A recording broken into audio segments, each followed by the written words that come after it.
CCIH has a long time commitment to promoting and championing community-based primary health care. In 2008, I don't know how many of you attended the conference in 2008, but the entire conference was dedicated to community-based healthcare, and it was a veritable feast.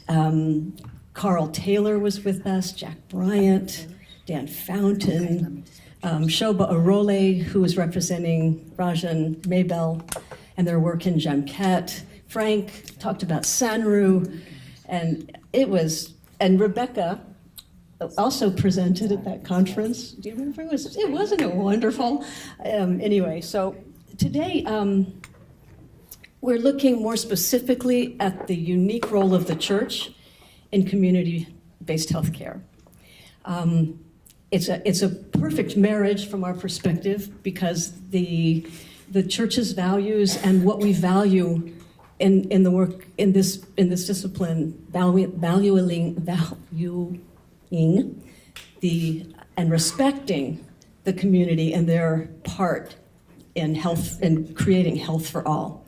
So we have three amazing women, all humble servants of the Lord and using their high level of professional skills to work at the community level and bring the church into this wonderful rubric. So we're starting with Amberle Brown. Amberle is rather new to World Relief, an organization who also has a long history of supporting community-based care. The program she's representing, I think, is 20 years old at least, because I remember the birth of it in Malawi when I was with World Relief. So thank you, Amberle. Over to you. Great. How do I? Oh, can I have? Oh, sorry. Thank you. Right.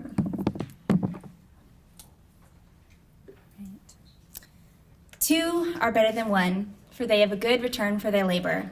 If either of them falls down, the other can help him up. But pity the man who falls down and has no one to help him up. Last summer, I jolted along a bumpy dirt road in Malawi. I'm sure many of you have had similar experiences, passing a field much like this one. The Malawian man in the back seat of the truck looked over at me with a broad smile and told me that he was one of the first people in his village to be diagnosed with HIV over 2 decades ago. How was it possible that this man had been able to survive for so many years, out-surviving many of his neighbors and colleagues who had died from HIV? Two are better than one, for if two lie down together, they will keep warm. But how can one keep warm alone? Ecclesiastes 4:9-11. This man had experienced the practical truth of Ecclesiastes 4 and in part attributed his ability to survive for so long to this power of community. He was a faithful member of one of World Relief's church-anchored HIV support groups and had found emotional support, skills on coping, and support for treatment adherence in this community. In Malawi, there are nearly 1 million people like this man who bear the diagnosis of a stigmatized, incurable, and life-threatening disease, HIV. As many of you know, HIV has taken quite a toll on Malawi, exacerbated in the early years by extreme stigma and suppression of information. HIV spread rapidly, becoming a generalized epidemic that now affects 9% of the adult population in Malawi. With the inception of antiretroviral treatment, HIV was transformed from a death sentence virtually to a chronic disease. Yet many still die in Malawi from HIV, and many more experience its impacts on their quality of life. In order to mitigate this, WHO and PEPFAR have recommended as one strategy peer support groups led by trained people living with HIV. These support groups are meant to provide a platform for shared experiences, promote increased self-esteem, support disclosure, reduce stigma and discrimination, enhance coping mechanisms and psychosocial functioning, and promote adherence to treatment and retention and care. Systematic reviews have found that support groups for people living with HIV are associated with improvements in morbidity, mortality, and quality of life. So where is World Relief's place in this? Well, World Relief's mission is to empower the local church to serve the most vulnerable. And driven by this mandate and building on the evidence of peer support for people living with HIV, World Relief has established over 78 church-anchored HIV support groups that serve over 1,500 people living with HIV in Malawi. In many ways, these support groups are similar to what you might expect from any other support group.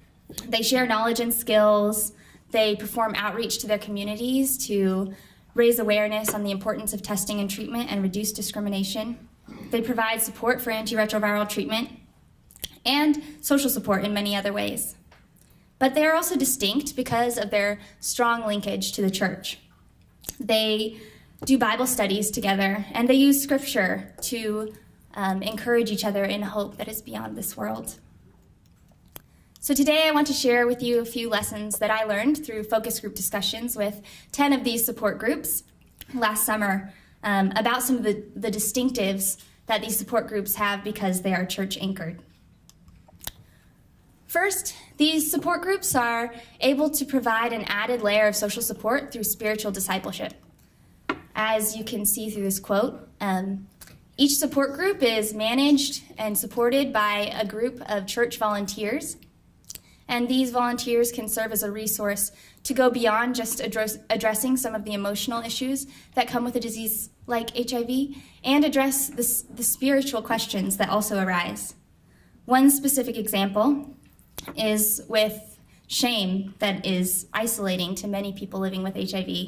In every single support group that I spoke with, shame was a prominent barrier to people living with HIV seeking treatment and support.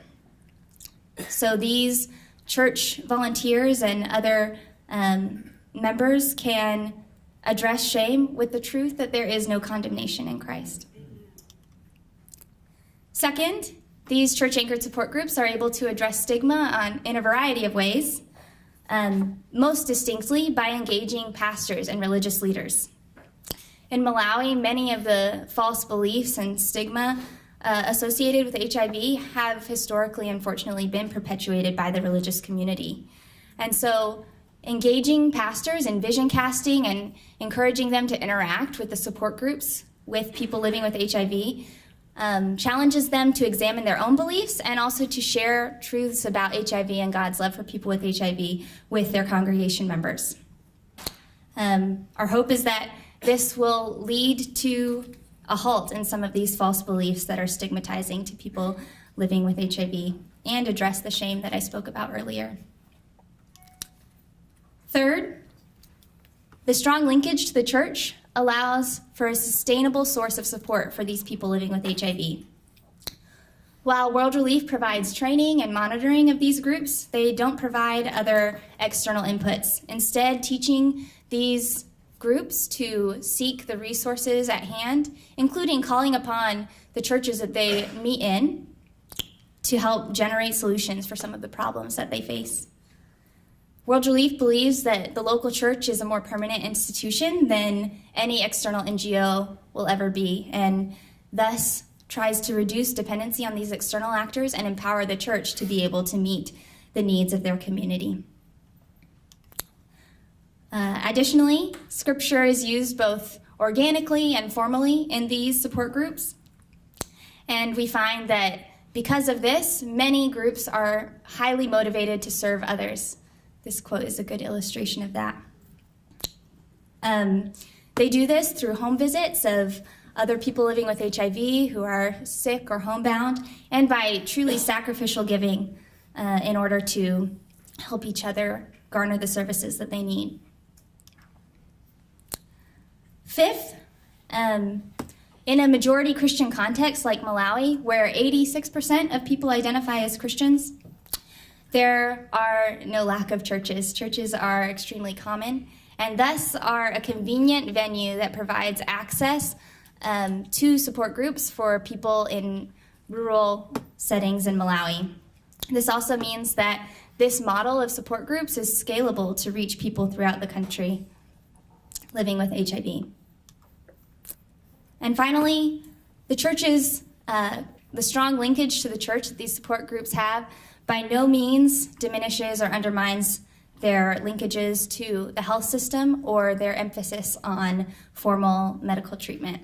In fact, many of these support groups were motivated to take it upon themselves to innovate systems for strict adherence among their members and accountability among neighbor groups, both for daily ART adherence and for medical appointment attendance. So the church in Malawi has a very important role and potential to address holistically the needs of people living with HIV.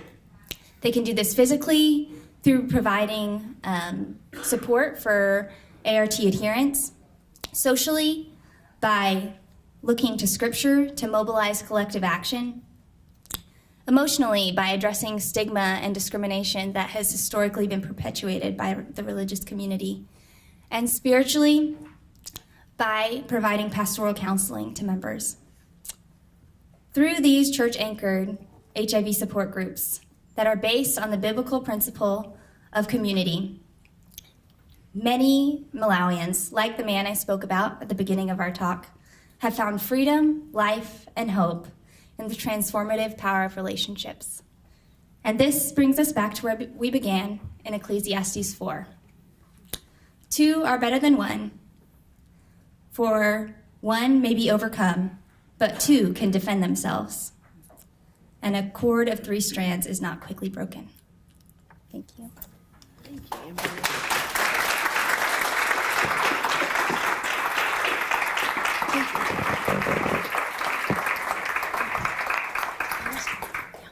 Thank you so much, Grace. Now we're moving back to Africa, in Mozambique. It's interesting, the church body in Malawi being 86%, in Bangladesh 2%. Mozambique has a strong church foundation, but it was interrupted by the civil war. And so this is an interesting comparison to see how. Rebecca Vander Meulen, our next speaker, has spent the last 15 years in Mozambique, her adopted country, would you say?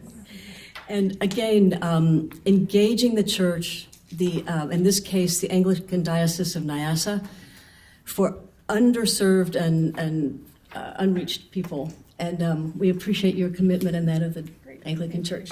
Thank you.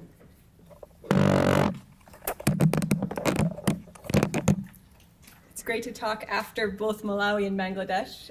We are on the other side of Lake Malawi. We call it Lake Niassa. So we've actually learned a lot of our lessons from visiting Malawi. And we've learned a lot from the Bangladesh model that we're starting to implement as well. So it fits well. I'll be talking a little bit about the work of the Anglican Church in northern Mozambique.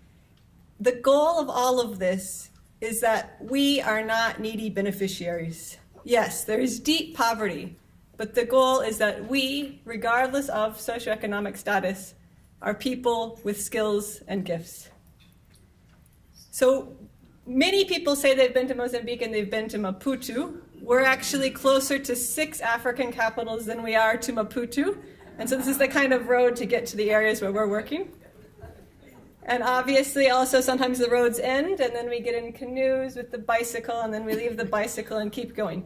But that's where the church is. And the church can therefore do so much in places that no one else would think of going. It's a very deeply rural and deeply poor diocese. Many church offerings, for example, are given in the forms of farm products. But that does not mean that good work cannot happen. Good quality community health work. We're currently active in about a little more than 300 communities. You can see they're scattered around, primarily up by the Malawi border, in the 43, 73, those are just numbers of communities. Those of you who know Mozambique will be able to understand this better. We're working where there are Anglican churches, not because those are the places that have the most need, but that's the work that's the delivery structure we're using. So who is involved? The core of this work are groups that we call equipes de vida, which means life team. It actually started out as equipes de SIDA, which were AIDS teams. But then we had a group meeting and we actually heard other people calling us the death teams, because back in 2004, to be an AIDS team meant to pretty much be a death team. There wasn't ARV treatment available. Basically, it was a death sentence. So we said, no, we are not death teams, we are life teams. And beautifully, it rhymes in Portuguese. Equipa de SIDA quickly became Equipa de Vida. And these teams then are the basis of the work. These teams, like the Bangladesh model, are completely voluntary. There's not a limit on how many people can enter. They're not, some of them are quite small, some of them have up to 50 people, but they're community-based groups that are people interested in doing things for the good, for the life of their community. Though they're based in the Anglican Church, many non-Anglicans are joining because it's often the only group of anything taking social action at the community level. And so in total, there are a little more than 10,000 people who are self-involved. They have come in on their own. They're free to leave. There's no obligation. We say in the same way that a Bible study has no requirement how many times you must be there. This is a group of the church. You come, you go as you like. We don't have quite the statistics that exist in Bangladesh, but again, it's very common for people to stay 5, 8, 10 years. These are our staff. We call them adeptos. Now, in Portuguese, adepto is a funny word, but it really means like a fan, like at a sporting event. Those are the people who are applauding, getting the work to happen. Why we use this term is because we really want to continue to say that the work is done by the local team. Who's going to score the goal is the team. The staff are the ones coming along, encouraging, supporting, equipping. And all of our staff are previous volunteers who we've trained up. They've been active. So we started with 3, and over the past decade, we're now at about 60. Local leaders play a key role. Some are very active in actually mobilizing community action. Some are more passive, but without community involvement, because this is a community-based activity, things stop. And of course, the clergy. Again, we are open to anyone joining these groups, but when the clergy play an active role in promoting health issues during services, recognizing these equipes de vida as members of the church, as important parts of who we are as church, things really have a deeper significance to people's minds. These are values that we have in the Diocese of Niassa, not just the health work, but general values, and they become reflected then in the health work. We are living in God. None of us is independent. We are working together. We are the body of Christ. This is not one person alone. We are a blessed people. Yes, remote rural Mozambicans are very poor economically, but we are blessed. We are gifted by God. And with that gifting, we have a task to love. We have been loved, and we must love. And so though these are general diocesan values, not just the health values, they very much support that work. And the word sozo has become part of our Portuguese vocabulary because we feel like sozo, this word has really taken life. Sozo, for those of you who are Greek scholars, in the New Testament is used both for some of the physical healing that Jesus did, but also for some of the spiritual healing. And so if you're interested, I can send you some Greek etymology, but showing that healing is not just one or the other. Healing is integrated. In order for this work to actually have effect, it has to belong to the people doing it. I don't know about any of you, but for me, when I'm doing something for someone else, yes, I expect to be paid, or I expect to be thanked, or I expect to get something out of it. When I see this work as something I want to do for my own good, I don't expect someone to pay me. I don't expect someone to pay me to sing in the church choir. I don't expect someone to pay me to do this general community work. And that means that there's an agency to it. This is my work. This is not some work that someone's telling me to do. It also means things are a bit messy in terms of how to put them on slides, because if it's my work and we have 10,000 different people who are all saying this is my work, it looks different from place to place. And it looks different when communities choose HIV as a priority, or diarrhea as a priority, or agriculture as a priority. As I said, it's the teams that are scoring the goals, it's the teams that are doing the work, and the staff who are supporting and encouraging that. It all started with very much an HIV focus, and our idea was, you as a church team, what are you going to do to address HIV? So there was a lot of community visiting. There wasn't, again, as I said, ARV treatment at that time, but it was very much saying, what are we as a church going to do? So there was support, and then a lot of HIV prevention work among youth. But that grew, again, organically, inherently, and people started realizing, food is an issue. So agriculture got involved, and a lot of nutrition teaching became part of this work that started just with HIV. That got into then bigger maternal, child, and health issues. Okay, we've got healthier kids because they're eating better, but what about vaccination? And then now we've gotten into community health systems as well. So working within the community systems, there is a Mozambique government policy that every health post should have a local community-owned health committee. Very few actually do. I think the government, even though its policy, doesn't like to promote something that's going to keep an eye on them. And so for us to be able to empower some of these teams, community leaders, to keep an eye and really support the work of the health committee. At the end, many of the health centers are grateful because they recognize that the quality of their work is going up.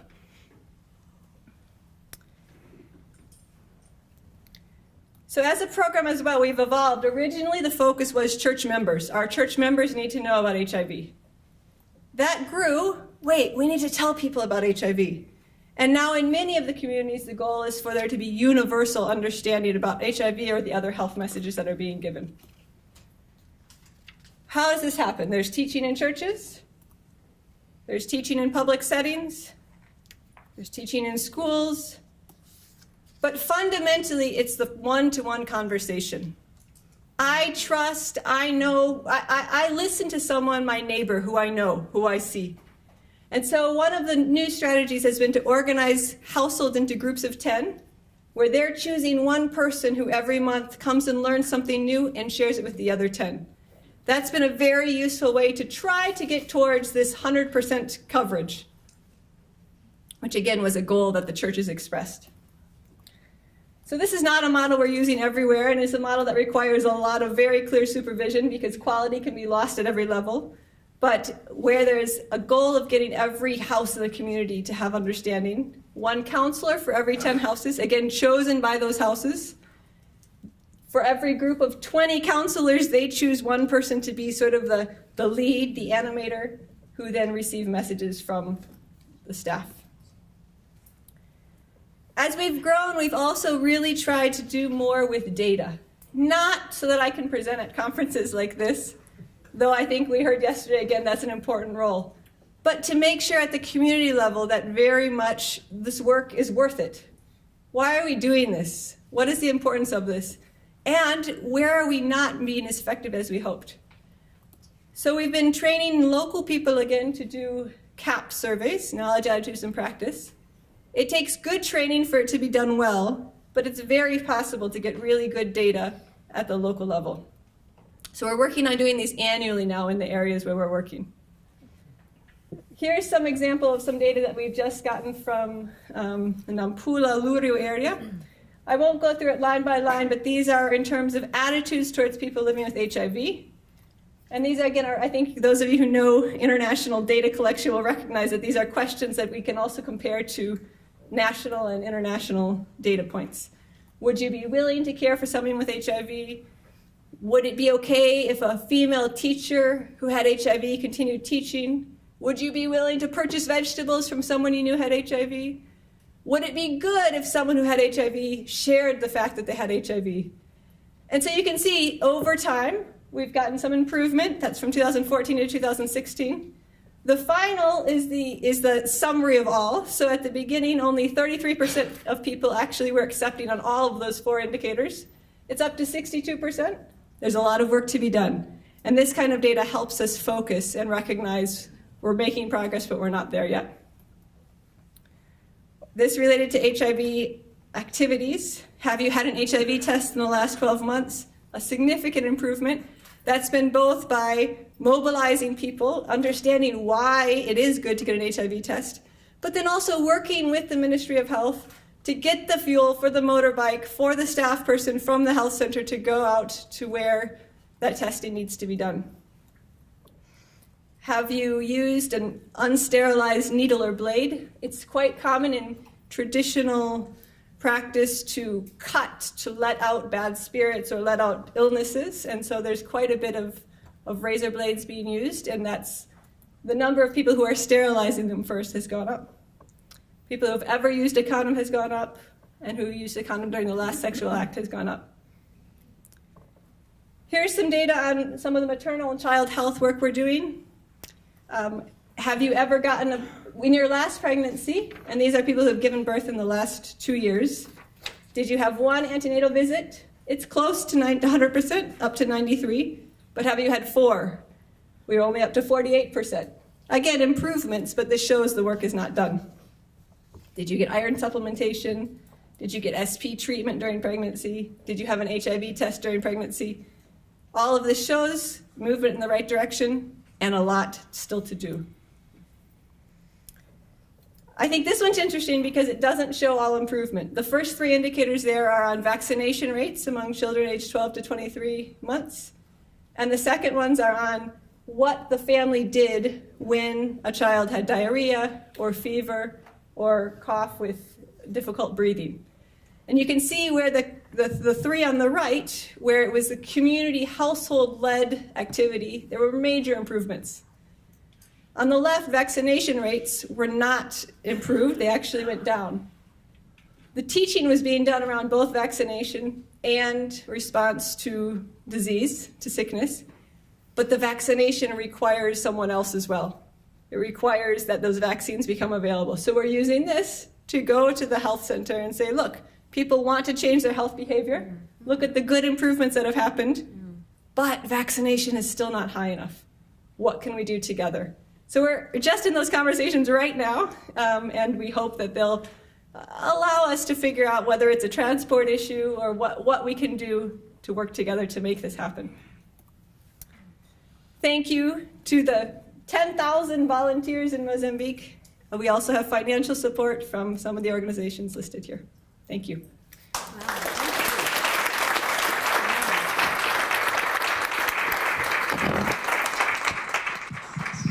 Now we're ready for your questions. Is this the portable mic we'll be using? Anyway, while you're thinking and getting them up here, I have a question for you all. Given that you both use volunteers extensively and you have a very low attrition rate, it sounds like, what do you find works best for motivation, for keeping them on track?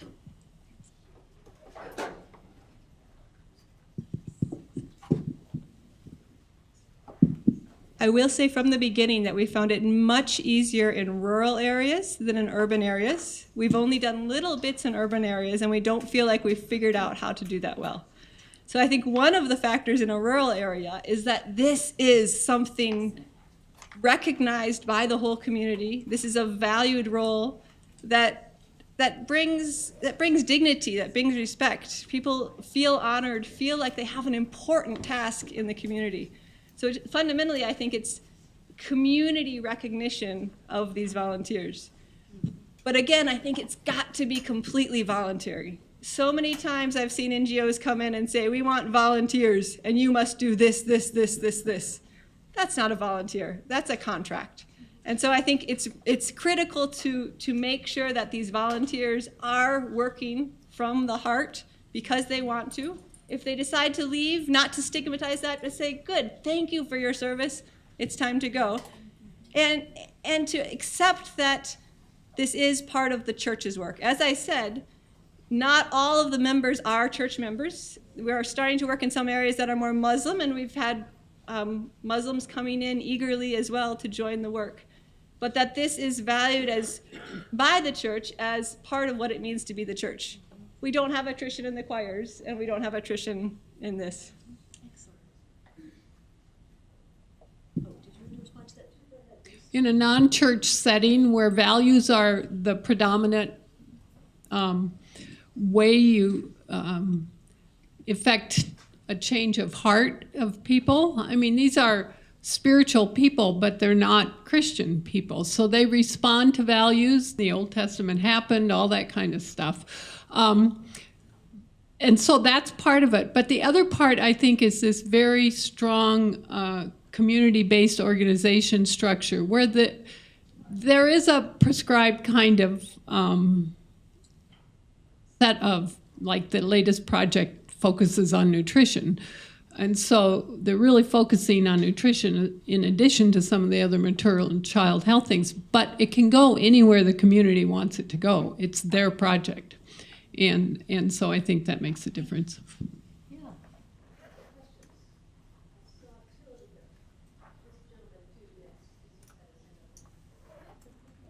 Hi, thank you very much for your presentations, all of you.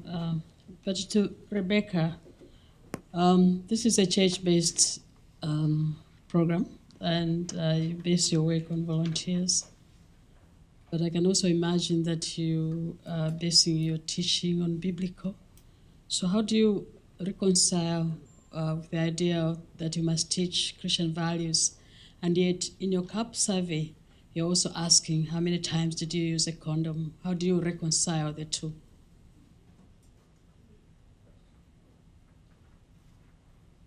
We definitely are focused on biblical values, and that includes life, and that includes health. Mozambique HIV has become a generalized part of the population. In some places, it's quite high, but there are more couples in Mozambique with serodiscordance, where one is positive and one is negative, than there are where both are positive. And so the reality is that regardless of what perspective you are, if we stigmatize condom use, there are many married couples in which one ends up passing HIV to the other.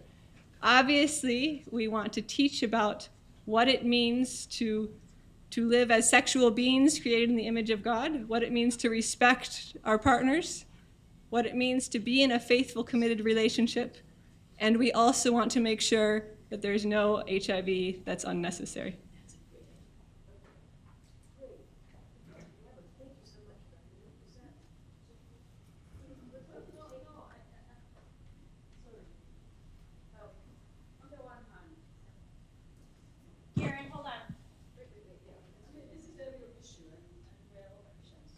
And we need to address it.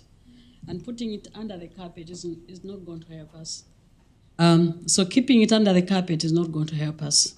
Because you get a school of thought in Christianity circles that, when you're saying, use a condom, and yet this is a church or Christian organization, you're actually promoting condom, and you're promoting bad Christian behavior, for lack of word. So I still your response, yes, thank you, but it's still very gray in my area. Do you separate the children or the teenagers alone and then teach them about abstinence, and then you get the couples together who are HIV positive and teaching and talking about discordant couples and promoting condoms? Wouldn't then the Anglican Church say you're actually promoting sex before marriage when you're actually saying, how many condoms have you used? Just that question. We have had these discussions for over 30 years into the epidemic. We're still not, I think, in the church, not open enough. So when is it appropriate to talk about condoms? And when is it appropriate not to talk about condoms? Is it in the youth? Is it in the discordant couples? I think this question is for all of us. I think we could spend hours on this, and I'd be happy to speak with you later. Just to give a few more things here. I wouldn't say that our goal is that 100% of people have used condoms on their last sexual intercourse. That data is also community-wide, population-wide, not just within the Anglican Church. And I would say our focus in the church is for everyone to know their status. Once everyone knows their status, then what they do with their status will depend on what their status is as a couple. But I agree, I hear what you're saying, and I'd be happy to talk with you more later.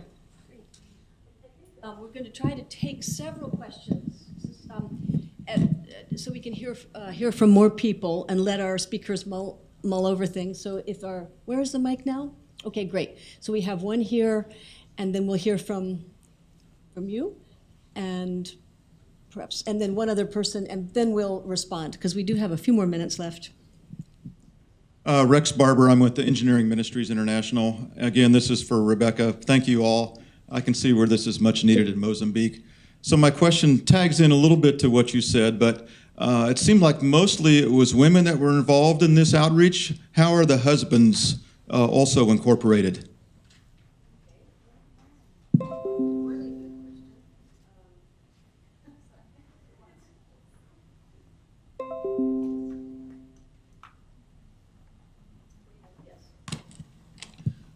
My name is Paul Seal. I'm from Macon, Georgia. I work with a faith-based alcohol and drug recovery program called Celebration of Liberation that's taught through Bible stories. And I'm curious what kind of addiction issues you face in the 3 different environments that you work in, and whether your staff are involved at all, and what kinds of approaches you use to treat.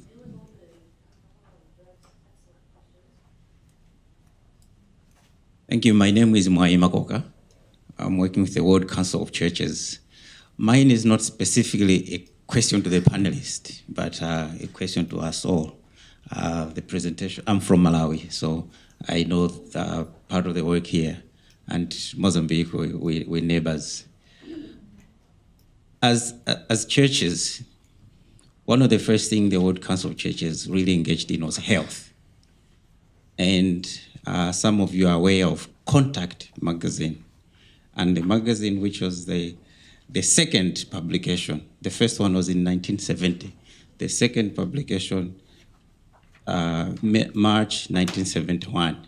The theme was community medicine. Contact number 10 in August 1972 was Community Rural Health Project. And a very powerful one in February 1975 was Primary Health Care and the Village Health Worker, 1975. And on until engagement with the World Health Organization, and 1977, the World Health Organization accepted primary health care. And 1978, there was the Alma Ata Declaration for Primary Health Care. At that point, we as the church community were able to convince the government that primary health care is the way to go.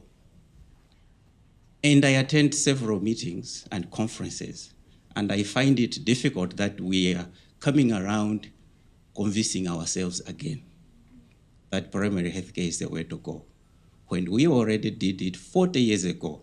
In fact, we were able to convince governments that primary health care is the way to go. So the question is, what went wrong? Because these are the sort of work which was happening in Nicaragua, Bangladesh, India, Zaire, and all these are there on the WCC website. We see it, and when I read it, I said, wow, is that how strong we are? We have come a long way. So the question is, what went wrong? What can we do to re-engineer or rediscover primary health care? Because that was decided that it was the future of health. Thank you. Thank you. I think many people here would say here on that note. And I think this could be a great topic for discussion of people interested in that. So these 2 excellent questions, male involvement and, we have one more, and then we'll start answering. Okay. Yeah. Okay, so my name is Bruce Larkin. I work with Samaritan's Purse in Niger. And so I was wondering, for those working with CHWs, is there a parallel system within the Ministry of Health working with CHWs?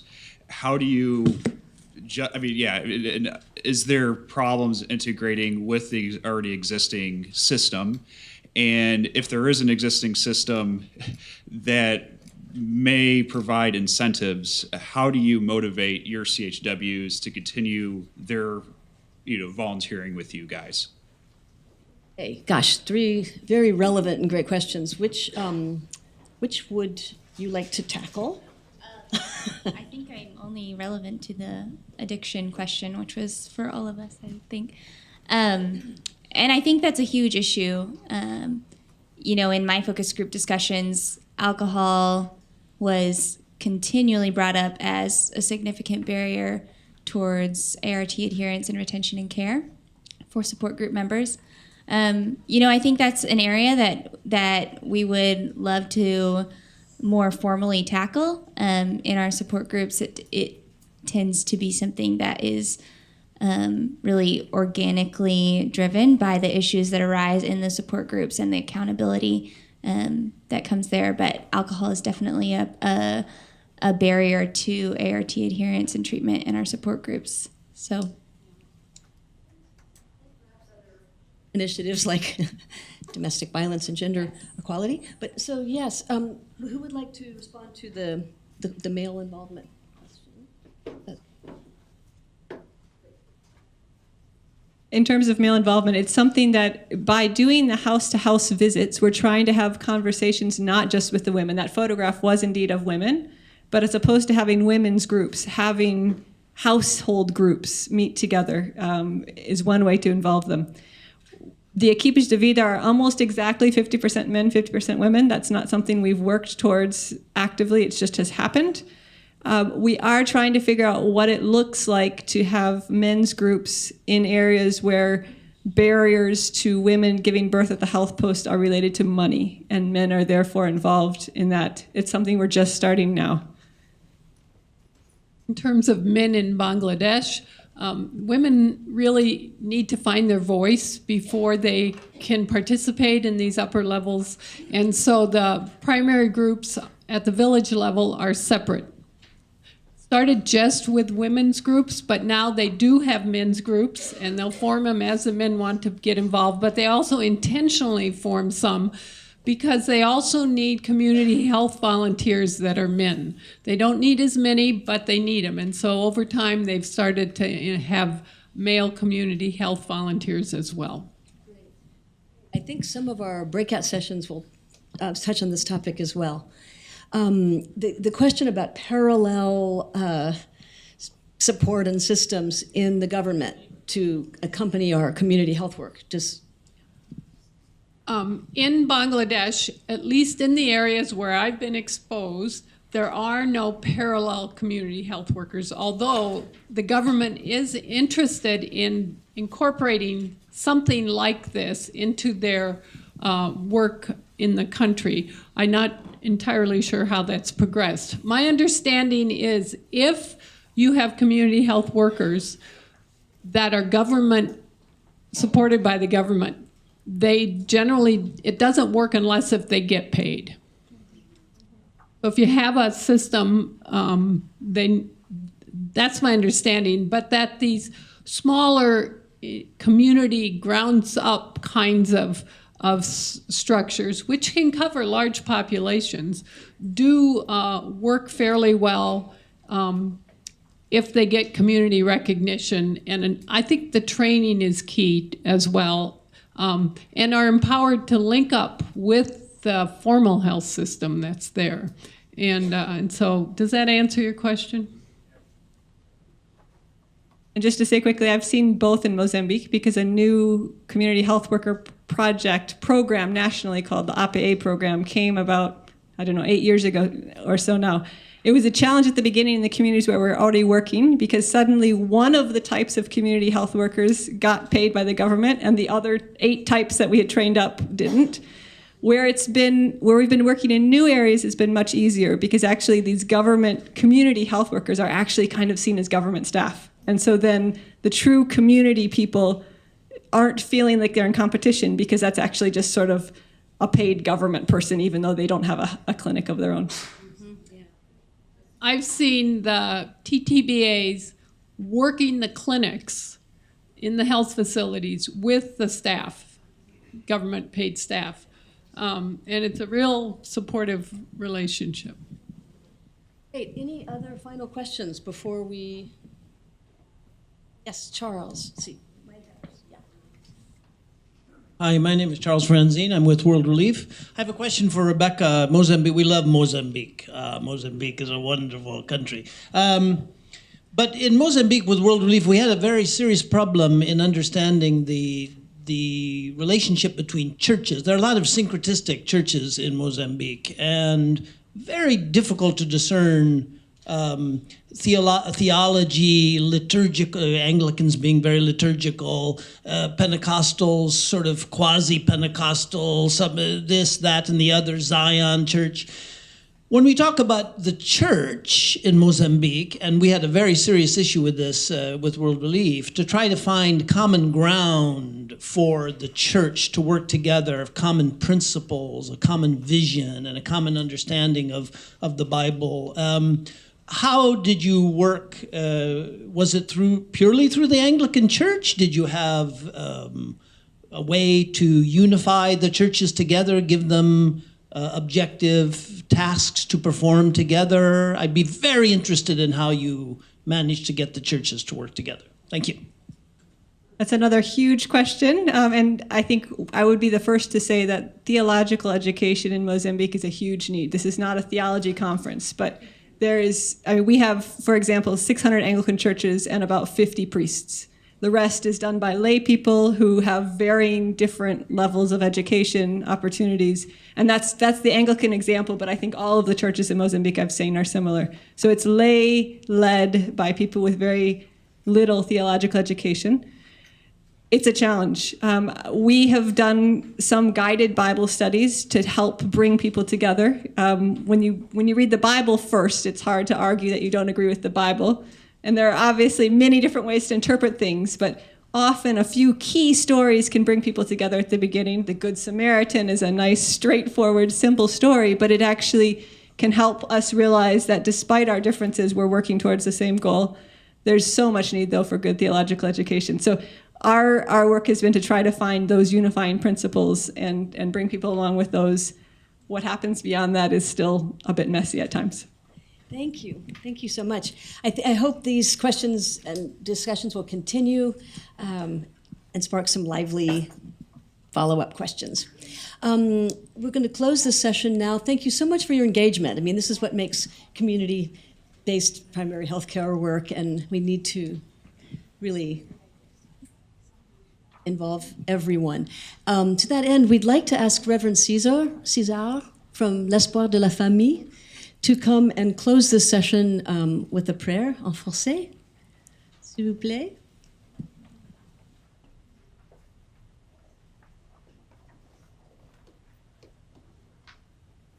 Nous allons prier. Au nom de Jésus-Christ de Nazareth, Éternel Dieu, Père très saint, nous te disons merci. Merci pour nous avoir donné l'opportunité de nous rencontrer ici ce matin. Merci parce que tu es resté avec nous jusqu'à la fin. Père, nous venons de finir cette session. Nous allons continuer avec d'autres sessions tout à l'heure. Sois avec nous. Éclaire tout un chacun de nous.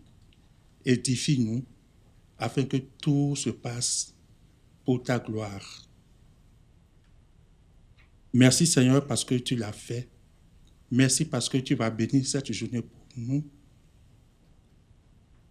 Merci parce que cette conférence qui s'organise au nom de la lutte contre la pauvreté, au nom du bien-être des populations pauvres, se passe très bien. Béni sois-tu, Papa. Au nom de Jésus, nous avons prié. Amen. Can we thank our panel, please?